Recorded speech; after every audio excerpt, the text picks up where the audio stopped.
MLA Joy കൂടി ചേരുന്നുണ്ട്. പ്രധാനപ്പെട്ട ജില്ലയിലെ സംഘാടകം കൂടിയായിരുന്നു.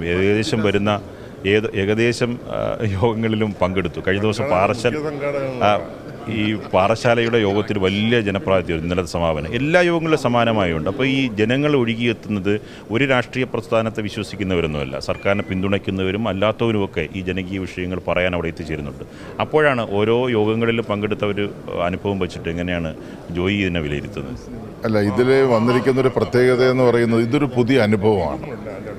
ഒരു പുതിയ അനുഭവം എന്ന് പറഞ്ഞാൽ മുഖ്യമന്ത്രിയും മന്ത്രിമാരും ഉദ്യോഗസ്ഥ പ്രമുഖരും എല്ലാവരും പങ്കെടുക്കുന്നു എന്നുള്ളത് തന്നെ ഒരു ചരിത്രത്തിലെ ഒരു ആദ്യത്തെ ഒരു സംഭവമാണ്. അപ്പോൾ അതിലൊന്ന് പങ്കെടുക്കുക, ഞങ്ങളുടെ പങ്കാളിത്തം ഉറപ്പുവരുത്തുക, എന്താണ് ഇവർ പറയുന്നതെന്ന് കേൾക്കുക.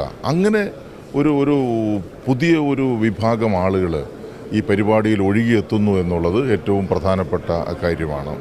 പിന്നെ അവർക്ക് നിവേദനങ്ങൾ കൊടുക്കാം, അപേക്ഷകൾ കൊടുക്കാം. അതിന് ഗവൺമെൻറ് തന്നെ പ്രഖ്യാപിച്ചിട്ടുണ്ട്, 45 ദിവസത്തിനുള്ളിൽ അതിനൊരു തീരുമാനം ഉണ്ടാകുമെന്ന് പ്രഖ്യാപിച്ചിട്ടുണ്ട്. അതെല്ലാം ഇതിൻ്റെ ഭാഗമായിട്ട് വന്നിട്ടുള്ള പ്രധാനപ്പെട്ട കാര്യങ്ങളാണ്.